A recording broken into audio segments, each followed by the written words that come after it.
हाथ में कंगन हो माथे पे बिंदिया।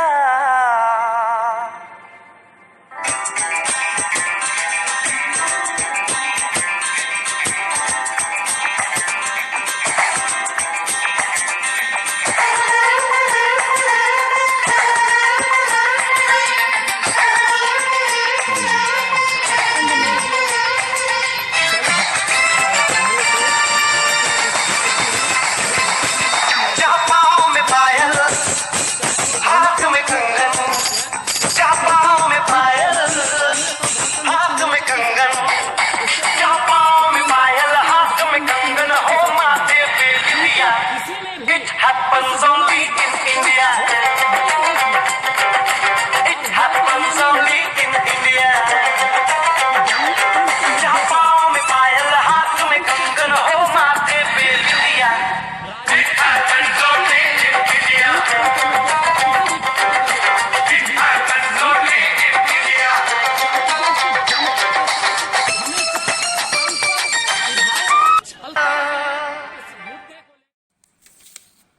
आप जिन्हें स्क्रीन पर देख रहे हैं यह गोपाल श्रीवास्तव जी हैं। मैं आपको बता दूं कि साहेबगंज का अननोन चेहरा ये नहीं है, इनको हर व्यक्ति पहचानता है। यह बोलने वाले व्यक्ति हैं, वक्ता हैं और सकारात्मक वक्ता हैं। आपको ये और पत्रकारों का ये बाइट स्पेशलिस्ट है, लेकिन अभी ये फिलहाल साहेबगंज में नहीं है। हम लोग इनसे बात करेंगे तो ये बताएंगे कि अभी किस जगह पर है।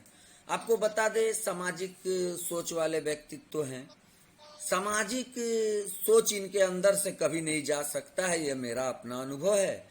और ये हमारे साहेबगंज से बहुत प्यार करने वाले लोगों के श्रेणी में ये भी आते हैं। तो आज हमारा शो अब 32 एपिसोड हो गया है।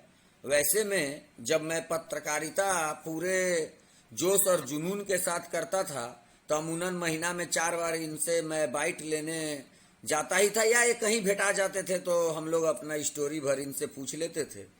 तो शो में आज इनको मैं लाया हूं और ये क्यों आए हैं ये बात में आपको पता चलेगा। चलिए गोपाल श्रीवास्तव जी का लाइव शो में स्वागत करते हैं और इनसे बात का सिलसिला आगे बढ़ाते हैं।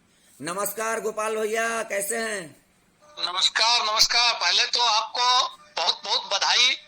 आप इस लॉकडाउन में एक अच्छी व्यवस्था की शुरुआत साहेबगंज जिले वासियों को ही नहीं बल्कि संपूर्ण देश को दे रहे हैं।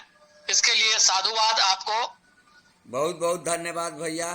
लेकिन सबसे पहले गोपाल भैया, मैं आपको शो में मैं आपका स्वागत करता हूं और आपसे बात का सिलसिला आगे बढ़ाऊंगा। लेकिन आप एक लॉकडाउन और कोरोना पर एक अच्छा मैसेज दीजिए जो देश के साथ विश्व के काम आए। बोलिए। देखिए, ये जो लॉकडाउन की व्यवस्था हमारे देश में लागू की गई जी, ये इसलिए लागू की गई ताकि हमारा सोशल डिस्टेंसिंग तो हम नहीं कहे, फिजिकल डिस्टेंसिंग, हमारी फिजिकल डिस्टेंसिंग बनी रहे इस व्यवस्था के तहत। क्योंकि हम सभी जानते हैं कि कोरोना महामारी जो है यह सिर्फ और सिर्फ फिजिकल कंसर्न के थ्रू ही एक से दूसरे में फैल रहा है। बिल्कुल। इसीलिए हम सब का दायित्व बनता है कि सरकार के दिशा निर्देशों का पूर्णतया पालन करते हुए हम घरों में भी फिजिकल डिस्टेंस बनाए रखें। हम सोशल डिस्टेंस तो कर रहे हैं, बिल्कुल। बहुत सारे लोग हैं, 90% से ज्यादा लोग हैं जो सोशल डिस्टेंस मेंटेन कर रहे हैं। लेकिन मुझे कुछ अफसोस के साथ कहना पड़ रहा है कि फिजिकल मेंटेनेंस अभी भी कम हो पा रहा है। मैं आपको बताना चाहूंगा कि हम घर में भी जो रहते हैं, घर में 4 सदस्यों के साथ भी एक वास्तविक दूरी बनाना ही फिजिकल डिस्टेंस कहलाता है, जिसका हम पालन नहीं कर पा रहे हैं। बहुत सुंदर। गोपाल भैया, अब मैं आपसे कुछ बात आप अभी इस वक्त कहाँ पर हैं, दर्शकों को बताइए भाई। मैं अभी केरल की राजधानी तिरुवनंतपुरम में जी हूँ। तो गोपाल भैया, जैसा हमको लगता है कोरोना का पहला मामला केरल में आया था का?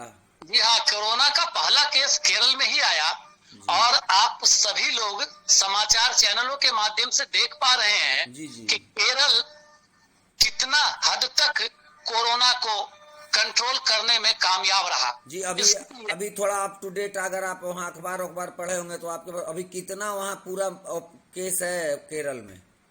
अभी एक्यूरेट पॉजिटिव केस मैं बता सकता हूँ 465 पॉजिटिव केस है। एक्यूरेट?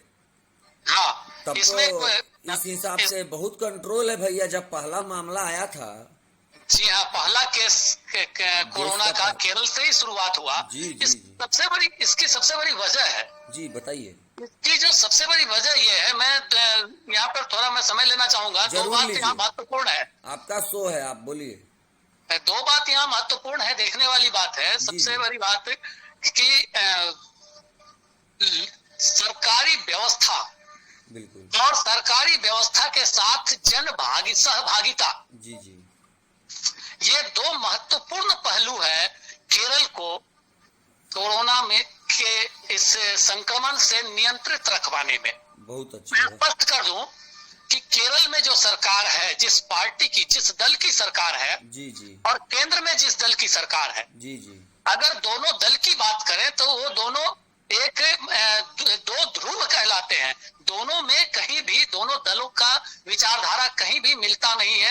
ये दोनों दल एक दूसरे के कट्टर विरोधी माने जाते हैं। जी भैया। लेकिन बावजूद इसके, जब प्रशासनिक व्यवस्था की बात आती है तो प्रधानमंत्री और मुख्यमंत्री दोनों का तालमेल इतना बेहतरीन तालमेल है, इतने बेहतरीन तालमेल के साथ दोनों काम कर रहे हैं। राज्य सरकार के साथ केंद्र सरकार का कदम से कदम मिलाकर चलना, केंद्र सरकार के साथ राज्य सरकार का कदम से कदम मिलाकर चलना, और सबसे बड़ी बात कि केरल की जनता ने इन दोनों सरकार को संपूर्ण सहयोग दिया बहुत लॉकडाउन में। बहुत अच्छा।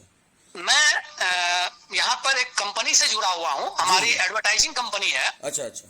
तो इस लॉकडाउन में हमारे जो एमडी हैं, उन्होंने भी सोचा कि हम लोग को भी कुछ करना चाहिए सामाजिक क्षेत्र में। जी। तो इंक्यूबेशन हुड हम लोगों ने तैयार करवाया, अपने यहाँ तैयार किया, और तिरुवनंतपुरम जनरल हॉस्पिटल, जो सरकारी अस्पताल कहलाता है, वहां हम लोगों ने मुफ्त में ये देने का काम किया। उसके बाद यहाँ कई अस्पतालों में हम लोगों का जाना हुआ। मैं आपको बताऊं कि इस सामाजिक काम के कारण मुझे कई बार घरों से निकलना पड़ा, अपने कमरे से निकलना पड़ा, और मैंने समाज को देखा कि समाज पूर्णतया व्यवस्थित रूप से अपना दायित्व निभा रहा है। अस्पताल भी अपनी पूरी दायित्व का निर्वहन अच्छी तरह से कर रहा है। बिल्कुल। चलिए गोपाल भैया, आप केरल का भी हम लोग को बहुत सारा बात का जानकारी दे दी। आपका मैं बहुत धन्यवाद दूंगा कि आपने शो में केरल के बारे में बताया। लोग सुनेंगे, उन्हें फायदा होगा।